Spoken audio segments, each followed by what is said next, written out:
뉴스 속으로 시사인이 만드는 정치 라이브 김은지의 뉴스인 2월 3일 방송 시작합니다. 안녕하세요. 저는 시사인 김은지 기자고요. 첫 번째 코너 바로 들어가겠습니다.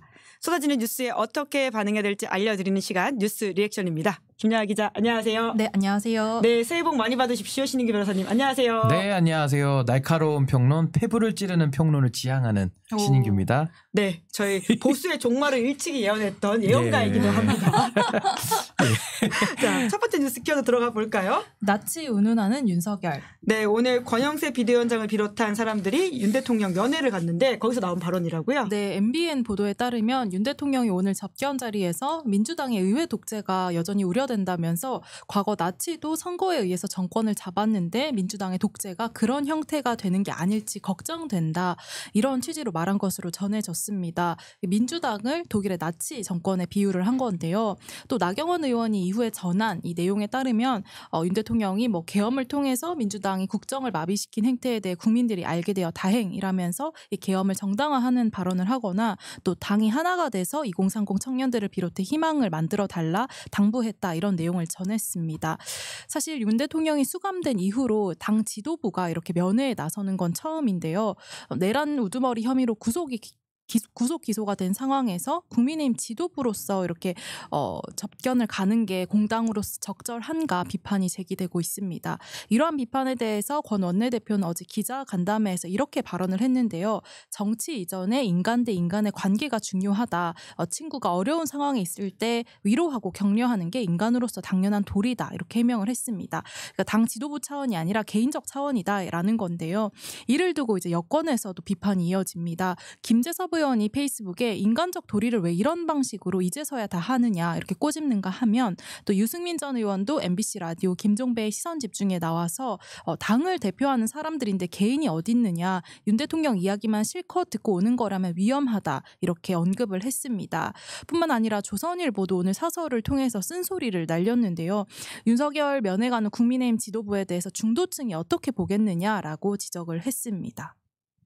네, 민주당을 나치에 빗대는 윤석열 대통령의 발언 사실 참 평가하기도 민망한 상황이긴 한데요. 이제 그럼에도 불구하고 아직도 현직 대통령이기 때문에 저희가 이렇게 전하고 평가해야 될 상황인 것 같습니다. 그러니까 이제 좀 비유를 맞게 해야 되는데 그냥 아무 말이나 갖다 붙이고 있기 때문에 사실 평가할 가치가 없는 말이고요. 나치라는 거는 이제 파시즘, 그러니까 대중운동으로까지 이 독재를 퍼뜨린 이제 그 행태를 말하는 거고 당시 이제 유대인 학살까지도 저지르지 않았습니까? 그렇다면 민주당의 아마 일극체제 아마 이런 거를 좀 비판하고 싶었던 것 같은데 그렇다면 차라리 정확한 표현으로 그 비판을 하면 그나마 수긍하는 국민들은 수긍을 하겠습니다만은 이런 식으로 그냥 덮어놓고 당신들은 나치야 이런 식으로 얘기해봐야 아무런 소구력도 없고 오히려 나치의 행태 그 파시스트들의 대중독재의 경향을 띠는 쪽은 오히려 윤석열 대통령이다. 그리고 계엄을 동원해서 이게 지금 OECD 국가들 중에 근 30년 동안 계엄 선포한 나라가 우리나라 유일합니다. 그러니까 이런 상황 속에서 저는 앞으로는 이제 계엄 우리 헌법 77조를 삭제하는 것까지도 저는 놓고 토론을 좀 해봐야 된다. 어떤 지도자가 오더라도 이 계엄이라는 것을 본인의 친위 쿠데타의 수단으로 이미 한번 썼기 때문에 저는 굉장히 위험에 노출되어 있고 그 권한을 이제는 삭제하는 데까지 저는 논의를 좀 확장시켜서 이어가야 될 것이다. 저는 그렇게 생각합니다. 네, 그란트 푸스님이 가라 신인규 전국 날리기라고 이야기를 해주고 계시는데요. 네, 인간적 도리라고 하는 주장을 하면서 당 지도부가 지금 구속되는 윤석열 대통령을 만나러 가는 이 행태에 대해서는 어떻게 평가하십니까? 저는 이 국민의힘 사람들의 얘기를 듣고 있으면요. 앞과 뒤가 너무 다르고 도리라는 말도 아니 인간적 도리라는 걸 저는 할 수도 있다고 치더라도 그러면 더 근본적으로 이분들이 다 정치한 사람들 아닙니까? 그럼 왜 국민들에 대한 도리는 안 합니까? 그러니까 자신들이 윤석열 대통령하고 사시 동기든 같은 대학 나왔든 과거 인연이 있을 수 있죠. 그 인간적 도리도 저는 하는 걸 제가 비판하진 않습니다. 저도 인간적 도리를 지키는 사람이니까 그럴 수 있다 치더라도 국민들에 대한 도리를 이 사람들은 생각하지 않는구나. 오로지 자신들밖에 없구나. 그러니까 이런 걸 보면서 국민의힘의 이런 여러 가지 지금 내란을 동조하고 내란 앞에서도 반성하지 않고 계속 윤석열 대통령에게 끌려가는 이 한심한 모습이 지금 이런 인간적 도리를 운운하면서 당내 서열 1, 2위 그러니까 대표와 원내대표 이 정도 수준인 거예요. 그러니까 안 되는 겁니다. 근데 나경원 의원은 말씀하신 1, 2순위도 아닌데 왜 갔죠? 넘어가시죠. 네, 근데 나경원 의원도 사실은 지금 당내에서 더 정치하고 싶은 욕망이 이분이 더 커져가시는 것 같아요. 그동안에 당내 정치. 네, 그동안에도 출마를 여러 차례 했거든요. 예. 이분 나경원 의원이 당내에서 계속 미끄러지기 시작한 게 한 3, 4년 전으로 거슬러 올라갑니다. 이준석 의원한테 당대표 경선에서 지면서 계속 상습적으로 출마만 하는데 늘 안 됐거든요. 예. 그러니까 이제 뭐 윤상현 의원하고 저는 그 멘탈이 비슷하다고 저는 이해를 하는데 할 때마다 안 되니까 명태균 도움도 이제 받을 수도 없잖아요. 그러니까 이런 분들이 이제 이 당에서 성공하는 방정식은 윤상현처럼 이제 가야 된다. 그런 윤상현 모델을 좀 학습의 대상으로 좀 이렇게 받아들이는 거 아닌가? 굉장히 우려합니다. 나경원 의원 정도만 돼도 서울의 지역구가 있고 나름대로 그동안 국민의힘 안에서 보수 진영 안에서는 좀 합리적인 정치하려고 애썼다라는 평가도 있었던 분이거든요. 근데 이렇게 망가져가는 모습이 참 이제 국민의힘의 이제 수명을 다했다라는 점을 반증하는 예 아니냐. 전 그렇게 봅니다. 네, 사실 나경원 의원 같은 경우에는 말씀하신 전당대회에서 사실 윤석열 대통령이 아예 콕 집어서 못 나가게 막았다라고 하는 상황까지도 겪었던 사람이지 않습니까? 그래서 학교폭력 피해자다라는 식의 이야기까지 있었던 것으로 기억을 하는데 너무 이 180도 달라진 모습이 어떻게 이해해야 될까 싶어서 그러니까 저는 이번에 여쭤봤었는데. 나경원 의원이 가장 그 소위 말해 꼭지가 돌아간 게 한동훈 대표한테 지면서 그런 것 같아요. 그때 그 공소권 취소 청탁하지 않았습니까 했을 때 패스트 트랙 사건. 동공이 흔들렸던 그 영상도 남아 있는데 나경원 의원의 그 어떤 자리를 향한 당직을 향한 욕망이 훨씬 더 커지고 있다. 그러니까 이런 비정상적인 방법을 좀 손대는 거 아닌가 저는 그렇게 봅니다. 네, 두 번째 뉴스 키워드 넘어가 보죠. 윤석열 여당 선 넘는 헌재 흔들기. 네, 헌법재판관 향한 공세가 점점 더 심각해지고 있습니다. 네, 원래 오늘 헌법재판소가 마은혁 헌법재판관 후보자 임명 보류에 대한 권한쟁의 심판 사건에 대해서 선고를 할 예정이었는데 연기가 됐습니다. 변론이 재개될 예정인데요. 최상목 권한대행이 당시 이제 여야 합의가 확인되지 않았다라는 이유로 마은혁 후보자만을 이제 임명하지 않았었는데 이것이 위헌이다라는 취지로 헌법소원과 또 권한쟁의 심판이 청구된 상황이죠. 그런 가운데 국민의힘이 헌법재판관들의 이 정치 성향을 문제 삼으면서 이 헌재 흔들기에 나섰다는 평가가 나오고 있습니다. 우선 마은혁 후보자를 향한 공격이 노골적인데요. 어제 국민의힘 주진우 의원이 마 후보자가 인민노련 핵심 멤버로 활동하는 등 극단적인 이념 편향을 보여준 인물이다라고 공격을 했습니다. 하지만 마 후보자는 지난해 이제 있었던 인사청문회에서 이러한 여당의 문제 제기에 대해서 본인은 이제 노동 기본권을 보장하기 위해서 했던 활동이었다라고 하면서 이 사법 시험에 합격하고 많은 생각의 변화가 있었고 대한민국의 헌법이 규정하는 법치주의 원리를 체득했다라고 해명을 한 바가 있습니다. 그런 가운데 또 권영세 비대위원장도 오늘 비대위원회에서 관련 이야기를 꺼냈는데 마 후보자까지 이제 헌법재판관이 된다면은 헌법재판관 9명 중에 4명이 우리 법 연구회 출신으로 채워지게 된다. 법원 내의 하나회라는 비판이 그냥 나오는 게 아니다라고 하면서 이 격한 발언까지 나왔습니다. 뿐만 아니라 지금 윤 대통령 측은 문형배, 이미선, 정계선 헌법재판관이 정치적 편향성이 의심된다면서 이 탄핵 심판 심리에서 제외를 해야 된다 이런 의견서를 헌재에 제출하기도 했는데 관련해서 헌법재판소는 이러한 부분에 대해서 탄핵 심판의 본질을 왜곡하고 또 사법부 권한을 침해할 수 있는 가능성이 우려된다라는 좀 이례적인 입장을 지난주 금요일에 밝히기도 했습니다. 네, 신 변호사님 법률가이지 않습니까? 이러한 상황 더 심각하게 보실 것 같은데요. 아니 이렇게까지 하는 게 공동체 전체의 파괴로 이어질 수 있는 상황인 것 같거든요. 그러니까 이런 식으로 사법부를 부정하고 재판을 부정하는 것은 국헌문란의 행위와 같다고 볼 수 있습니다. 그러니까 윤석열 대통령이 불법 계엄을 통해서 국회에 총칼을 가진 군인들이 들어가서 유리를 깨는 것과 지금 정치하는 사람들이 사법부를 이런 식으로 재판관들을 지목을 해서 공격하는 행위는 전 내용적으로는 똑같다. 전 이렇게 보는 것이고요. 그리고 무엇보다 권성동 원내대표의 저는 잘못을 지적하지 않을 수가 없는 게 본인이 국회 안에서 최근에 한 1년 전인가요? 영상이 돌아다니던데 우리법연구회 출신의 그 판사, 그러니까 이번에 체포영장을 발부했던 그 이모 부장판사인데 그분이 무죄를 준 겁니다. 권성동 원내대표에 대해서. 그러니까 뭐라고 얘기하냐면 우리법연구회 출신인데 재판 잘하더라. 문제 없더라. 이렇게까지 얘기했던 사람이 이제 와서는 또 우리 법 연구회를 문제 삼고 있거든요. 그러니까 어떤 사람의 출신과 성분을 가지고서 어떤 성향까지 짐작하는 이런 행태가 저는 너무나도 이거는 그 재판관들에 대한 좀 모독이 될 수 있다. 제가 단적인 예 하나만 말씀드리면 마은혁 후보자 지금 인민노련 출신이라서 안 된다는 거 아닙니까? 그럼 일관돼야죠. 그럼 김문수, 이재호는 왜 됩니까? 민중당 출신의 노동운동을 가장 세게 했다라고 하는 김문수와 이재호는 왜 되는지에 대해서 설명을 해야 되는데 김문수는 되고 마은혁은 안 된다. 그러니까 이런 식의 논리적인 아주 비약적 접근은 정말 국민들이 손가락질하기 딱 좋다. 저는 그렇게 봅니다. 네. 세 번째 뉴스 가볼까요? 우클릭하는 이재명. 네, 이재명 대표가 정책적 우클릭 행보를 하고 있다라는 평가가 있죠. 네, 우선 반도체 연구 개발 노동자를 이제 주 52시간 근무자에서 이제 제외하는 내용을 담은 반도체 특별법, 이게 한 가지 현안인데요. 당초 민주당이 반도체 산업에만 이 예외를 적용하게 되면 이 형평성 논란이 불거질 수 있다라는 점을 들어서 반대를 해왔는데, 이재명 대표가 오늘 관련 토론회를 주재한 것을 두고 좀 전향적으로 검토를 하고 있다, 이런 해석이 나왔습니다. 특히 이 대표가 오늘 자리에서 당 내에서도 이 문제와 관련해서 입장이 완전히 갈린다라고 말을 하면서도 예외로 몰아서 일하게 해주자라고 하는 것이 왜 안 되냐고 하니까 할 말이 없더라라고 언급을 하기도 했습니다.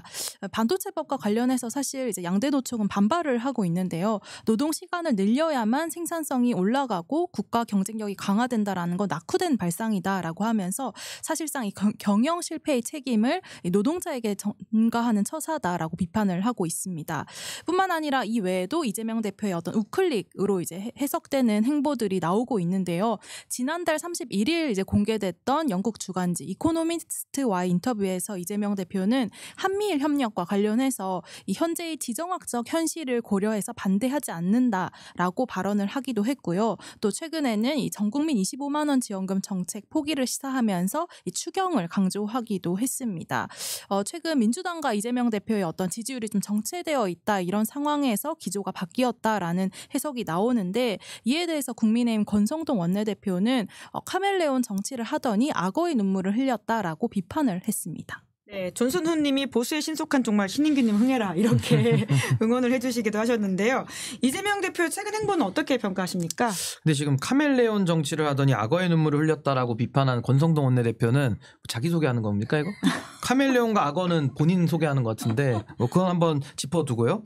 이재명 대표의 행보에 대해 가지고는 지난번에 이제 금투세 문제를 한번 정리할 때도 유연성을 한번 보였고, 또 기본사회위원장을 또 내려놓는다, 네. 뭐 이런 이야기도 나왔고, 최근에도 지금 나오고 있는 이런 그 근로시간 52시간 제한에 대해서 반도체라고 하는 특정한 영역에서는 좀 풀어주자, 그렇게 해서 조금 더 유연하게 어떤 뭐 성과보상까지 연동될 수도 있고요. 뭔가 이런 식의 노동시장을 각 분야에 맞춰서 세밀화하자, 이런 주장은요 사실 그동안에 민주당이 갖고 있었던 상당한 그런 노동시장에 대한 경직성, 전 이런 걸 굉장히 보완하는 전 올바른 방향이라고 봅니다.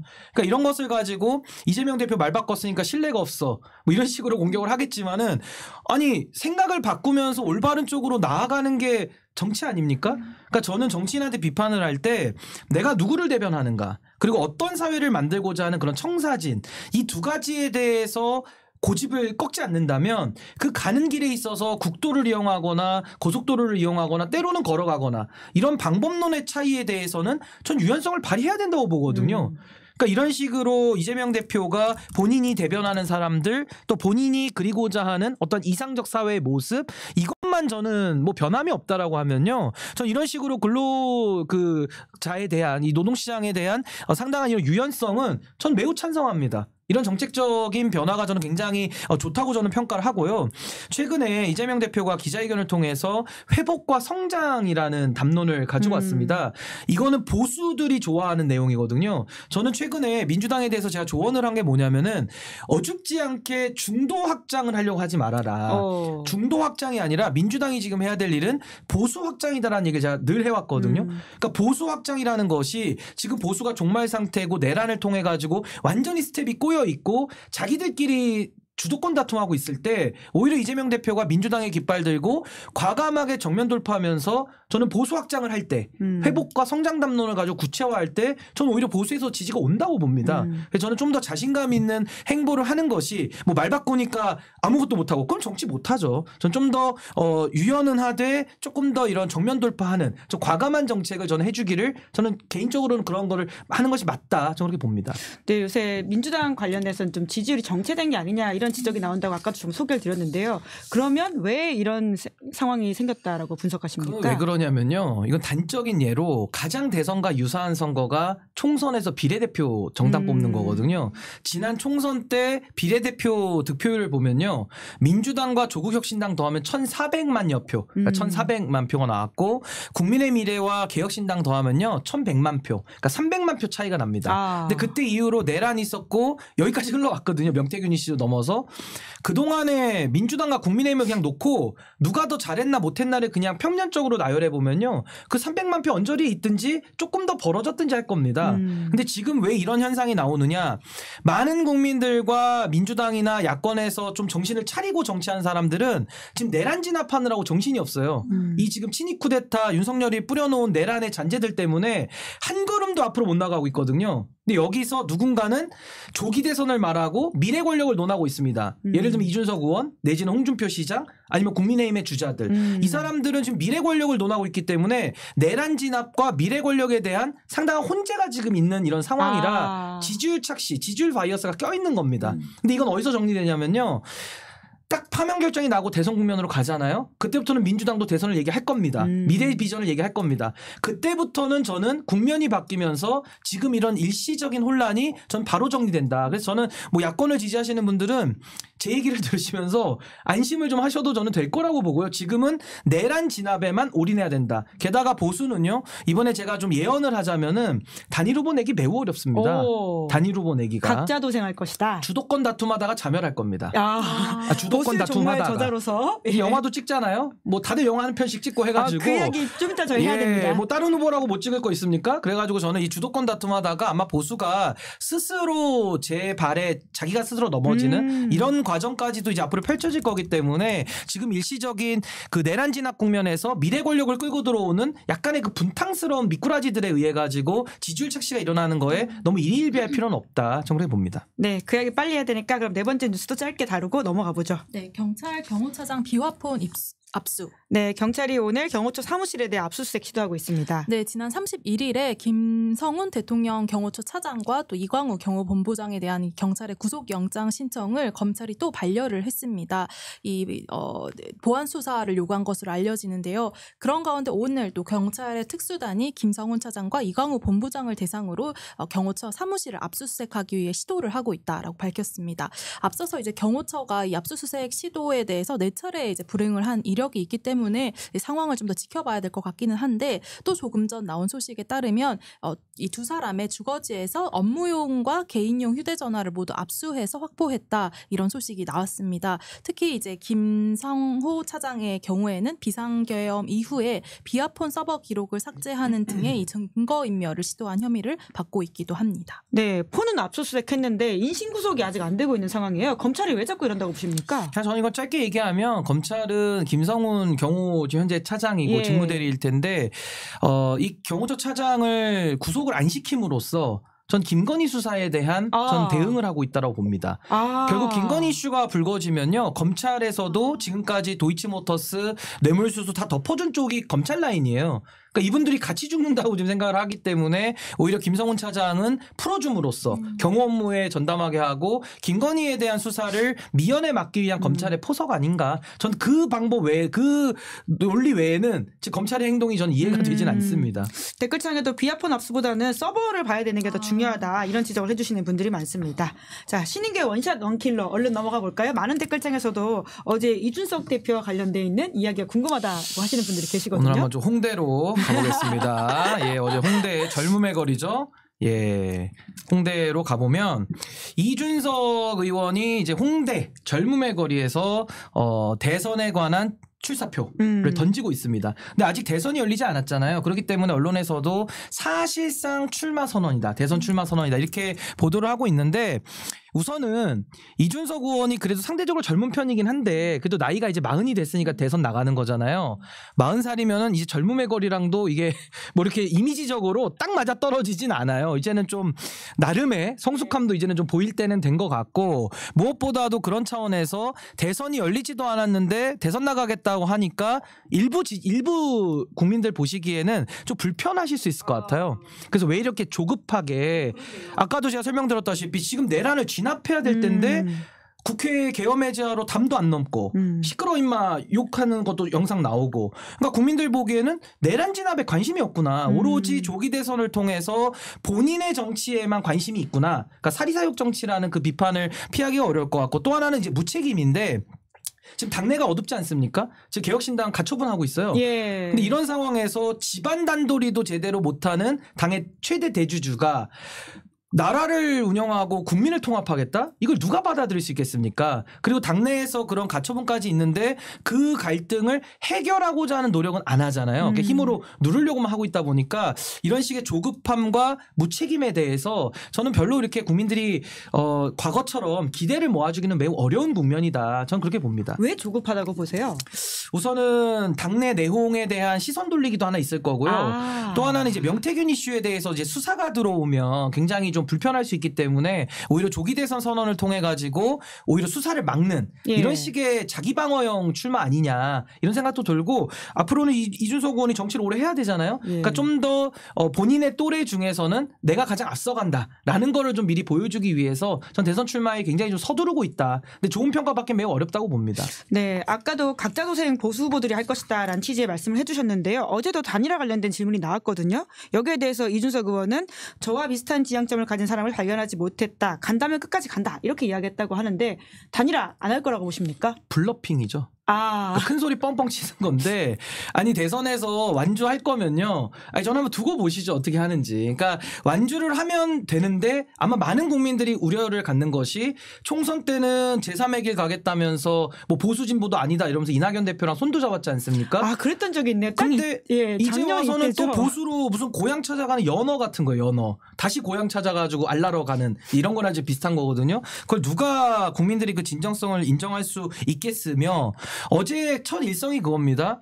세대 교체를 하겠다. 근데 이준석 의원 정치 14년 했거든요. 불판 교체론을 갖고 나왔는데 그 불판 위에서 삼겹살 가장 많이 구워 먹은 사람 중에 한 명이에요. 그럼 그 흐름에 대해서는 이준석 의원 책임도 많이 큰데 갑자기 고기를 자기가 구워 먹더니 나 이 불판 바꿔버릴 거야. 이러니까 이제 국민들 느끼시기에는 조금 이런 세대 교체라는 게 잘 어울리지 않는다. 그래서 지금의 시대 정신은 정치 교체, 시대 교체를 전 해야 된다라고 보고 그 교체의 대상은 윤석열이라고 하는 정치 괴물을 탄생시킨 기회주의 정치와 야합 정치를 저는 청산해야 된다. 거기에는 이준석 의원이 아마 한 축을 맡았었기 때문에 아마 스스로 부정하기가 매우 어려울 것이다. 저는 그렇게 봅니다. 그럼 케네디와 오바마에 비유한 것에 대해서는 동의를 하지 못하시겠네요. 글쎄요. 케네디와 오바마가 조기 대선 운운하면서 영화 찍고 이럴 것 같지는 않은데요. 영화는 저기 딴 데서 많이 찍죠. 다른 나라에서. 그래서 저는 이준석 의원이 보이는 행보들이 케네디를 말하고 오바마를 말하는데 아마 본인이 개인적으로 뭐 존경하거나 좋아할 수는 있겠습니다만은 국민들이 그 두 인물의 어떤 뭐 유사성 내지는 뭐 여러 가지 평가를 갖게 하기에는 매우 좀 어렵지 않나라는 생각이 듭니다. 네, 끝으로 이제 윤석열 대통령 공소장이 막 공개가 되어서 속보들이 쏟아지고 있는데요. 김영하 기자가 좀 정리해 주시겠어요? 네, 윤 대통령에 대한 검찰의 공소장 내용이 좀 공개가 되고 있는데요. 지금 속보에 따르면은 언론사에 대한 단전 단수 지시 혐의도 담은 것으로 지금 확인이 됐습니다. 그러니까 윤 대통령의 지시로 이상민 전 행정안전부 장관이 또 이 소방청장에게 주요 언론사 상대로 단전 단수 지시하라고 했다라는 의심인데 실제로 이러한 내용을 담은 문건을 이상민 전 장관에게 윤 대통령이 보여줬다. 이런 내용이 이 공소장에 기재가 되어 있는 것으로 확인이 됐고요. 또 검찰이 윤 대통령이 군경을 동원해서 이 지역에 평원을 해야 하는 폭동을 일으켰다라고 봤습니다. 검찰의 공소 사실이 사실이라면 참 이게 내란 수계 혐의에서 사형 혹은 무기징역을 피하기는 어려울 것으로. 근데 검찰이 거짓말을 쓸 일은 없을 거고요. 이제 공소 사실을 얼마만큼 입증해내느냐가 이제 관건일 텐데 지금 드러난 공소장만 보더라도 전 내란죄를 증명하는 데에는 부족함이 없어 보입니다. 네, 알겠습니다. 두 분 수고 많으셨습니다. 감사합니다. 네, 감사합니다. 예, 저는 1부 마치기 전에 광고 안내하겠습니다. 무조건 써야 하는